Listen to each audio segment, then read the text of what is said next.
Swastiastu. Semangat pagi. Semangat pagi anak-anak. Selamat bertemu kembali dengan Ibu Desi dalam proyek penguatan profil pelajar Pancasila dalam materi Suara Demokrasi.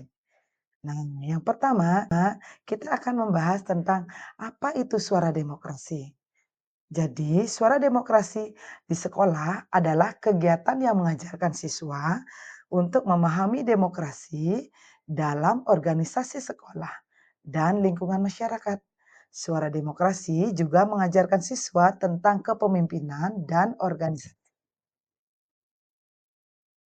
Selanjutnya, tujuan proyek suara demokrasi ini adalah yang pertama untuk memahami penerapan demokrasi di sekolah, untuk menyiapkan kader kepemimpinan yang demokratis, melatih siswa dalam berorganisasi, menyalurkan minat dan bakat siswa dalam berorganisasi, mampu menerapkan sistem demokrasi di sekolah, dan untuk mendapatkan pengalaman tata cara pemilihan. Manfaat suara demokrasi di sekolah adalah kegiatan yang mengajarkan siswa untuk memahami demokrasi dalam organisasi sekolah dan lingkungan masyarakat. Suara demokrasi juga mengajarkan siswa tentang kepemimpinan dan organisasi. Adapun prinsip-prinsip demokrasi dalam pendidikan antara lain. Yang pertama, menghormati dan menjunjung tinggi hak asasi manusia. Menjunjung tinggi harkat dan martabat manusia, memberikan kesempatan untuk bertanya, menjawab, menyampaikan pendapat, dan memberikan sanggahan. Dan terakhir, saling menghargai dan toleransi. Fungsi dalam suara demokrasi.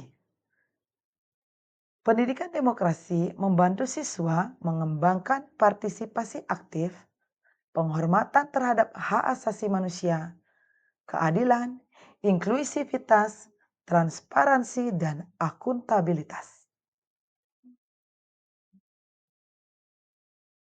Nah, adapun contoh sikap demokrasi di sekolah, antara lain berpartisipasi aktif dalam kegiatan sekolah, memilih ketua kelas, aktif dalam kegiatan OSIS, membagi jadwal piket kelas, mengutarakan pendapat dengan baik. Nah, selain itu, ada lagi contoh sikap demokrasi di sekolah lainnya. Bersikap hormat dan santun kepada guru dan staf sekolah, menjaga sopan santun di setiap saat, mendahulukan kepentingan bersama daripada kepentingan pribadi, menjaga komunikasi yang baik dengan semua anggota sekolah, dan menghormati hak asasi manusia. Terakhir, upaya dalam menanamkan pendidikan demokrasi di sekolah bisa dilakukan dengan diskusi, di mana diskusi merupakan cara yang tepat untuk menanamkan pendidikan demokrasi kepada siswa. Karena saat diskusi, siswa itu dilatih untuk menghargai perbedaan pendapat, berpikir kreatif, dan dapat aktif atau berpartisipasi dalam pembelajaran. Nah, demikian anak-anak materi suara demokrasi yang dapat Ibu sampaikan. Akhir kata, Ibu haturkan para mesanti. Om Santi, Santi, Santi, Om. Terima kasih.